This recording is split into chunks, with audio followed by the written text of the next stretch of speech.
Hey, what's good guys? I'm Odin from Odin Reviews, and today we'll be reviewing Love, Death Robots Season 3, breaking down all the endings from episode 5 to episode 9. I covered 1 to 4 in part 1 of this video, so click up here to see that one. Please drop a like if you like the video and subscribe for more content from me. Now, obviously guys, there's spoilers ahead, so without further ado, let's jump right into the videos. First up, we have episode 5 titled Kill Team Kill. Now, if you like guns, robots, and kick-ass aviation sunglasses, then yeah, you'll definitely like this one. You're hooked from the very first scene with its clean old school comic book style aesthetic juxtaposed by a soldier full on peeing into camera. Yeah, this episode pulled no punches with being very graphic. It's played out like a 90s action film where a roughneck crew is sent to clean up a messy operation. Things hit the fan though when they realized that the crew they were sent to rescue were completely massacred. Their sergeant, being the stoic badass type, gave the team an uplifting speech about how they're all gonna get through it together.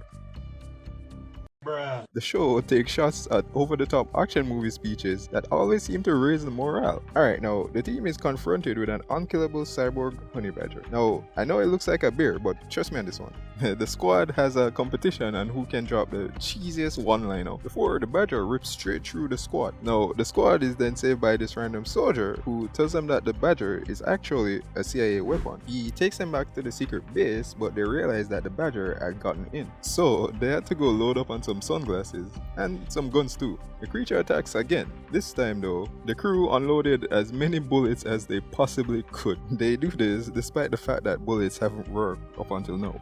Because remember, you can solve any problem if you shoot at it long enough. A bazooka to the chest and some good old pummeling seems to do the trick. In the end though, the creature self-destructs and takes the entire mountain with it.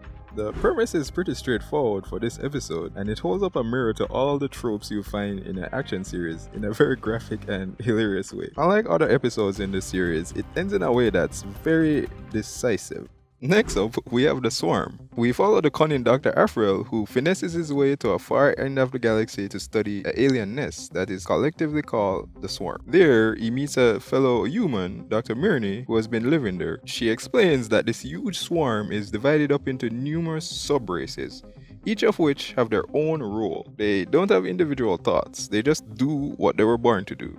This makes the swarm a perfect biological machine. Dr. Afriel admits that he's really dared to experiment on the swarm and use them for growth of human expansion. Basically, he wants to create a slave race that humans can use to take over the galaxy. Dr. Galena agrees though, and they start experimenting on the swarm. Things take a turn for the worse though when Dr. Afriel is attacked by the warrior caste and taken to the heart of the nest. He's taken to the specialized creature that acts as the mind or intelligent caste of the hive. Now, this kinda reminds me of the brain bug from Starship Troopers. Galena's body is used to figure out what Afriel actually wants from the hive. So think of the swarm as a body. Now this creature would have been created by its immune system. The creature gives him a choice. The swarm can either kill him and forcefully clone a stronger version of humans to preemptively wipe out the human race, like they have already done to 16 other alien races. On the other hand, it offers him a choice to live out the rest of his life and become a part of the swarm. Now, this is kind of like antibodies, where the swarm would learn and adapt from human intelligence so that when the humans do attack, they would kind of be immune. Plus, the swarm actually think a more likely outcome is that humans would destroy themselves with their own intelligence before that could ever happen.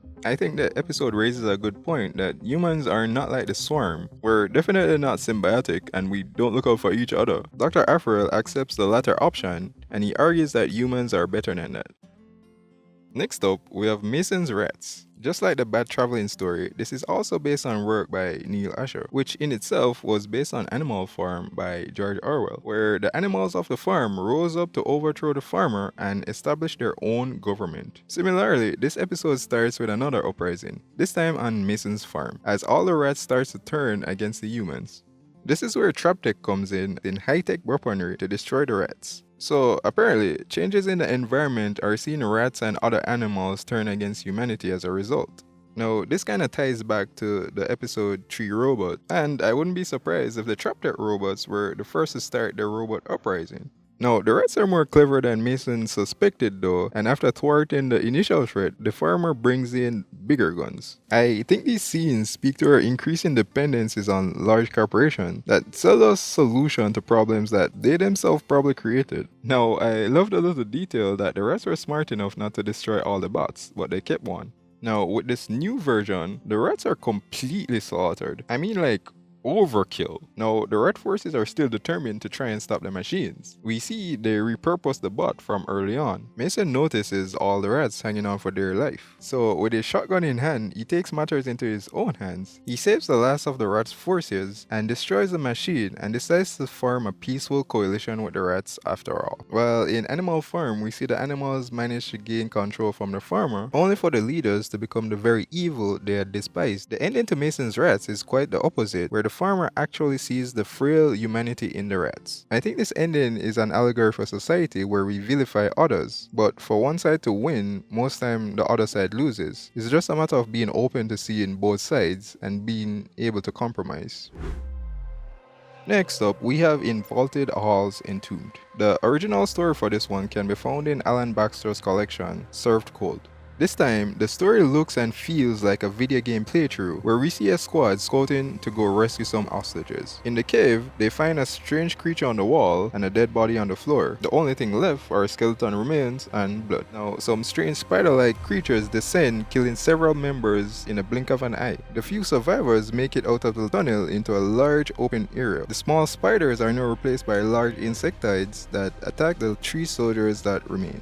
Now, the 3rd soldier is killed, leaving Sarge and Harper behind. As they progress on, a large monstrous creature shows itself, repeating, "Release me." Now, this is a Cthulhu reference, which is based off a story, Call of the Cthulhu by H.P. Lovecraft in 1928. Now, this creature is known to cause madness, psychosis, and even brainwashing to those that gaze too long into its multiple eyes, which explains why the Sarge turns on Harpo. She kills him and turns to face the creature. Now, after unloading all of her bullets into it, Harper stares wide-eyed into the creature in shock. We then cut to the outside and we see Harper's had her eyes gouged out, this being the only way that she could have resisted the Cthulhu's mind control.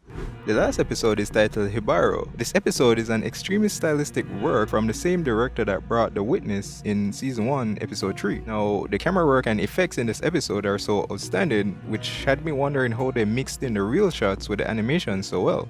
Jibaro is a Puerto Rican word referring to traditional farmers. Here, it's an ironic name given to the greedy conquistadors who steal from the land for their own gain as opposed to working for the land. The episode begins with a group of Spanish soldiers who get ensnared by a siren after removing gold from her lake. She dances in the lake and turns the soldiers against each other. Interestingly though, one of the soldiers actually deaf, and as such, the siren does not affect him. The soldier flees, heading off alone into the wilderness to try and escape. Now, the siren becomes obsessed with the Jibaro because she now thinks that he's not like the others. That night, as the soldier sleeps, she sleeps alongside him. In the morning, he awakens, startled to find the strange woman beside him. As she dances off, the soldier gives chase, and he realizes that she was the source of the gold. Now, he chases her out of his own greed, despite knowing her dangerous traits. The chase ends with her kissing him. Her lips pierce his in this bloody embrace. Now, the writer actually said that this illustrates an abusive relationship where she is infatuated by him, but by being close, she actually causes harm, albeit unintentionally. The Jibaro kisses her forehead before headbutting her and knocking her out. While unconscious, the Deaf Knight takes advantage of the siren and begins ripping the treasure off her body. Now, I think this is a nod to the pillaging and raping done by the Spanish conquistadors. Or, in this context, it shows how one-sided a relationship could actually be. The water turns red and the stream picks up and gushes through. The Deaf Knight takes a sip of the water. In doing so though, he gets his hearing back. The sound is too much for him and eventually he finds himself back where he started from. At this point, she realizes how naive she had been. The soldier heads out into the water. He dances himself into oblivion, tumbling down to join the numerous deceased in the water, joining her many victims. Now, this episode briefly depicts that not every relationship is black and white. We hurt, but we also hurt others, and that's something that everybody needs to be mindful of.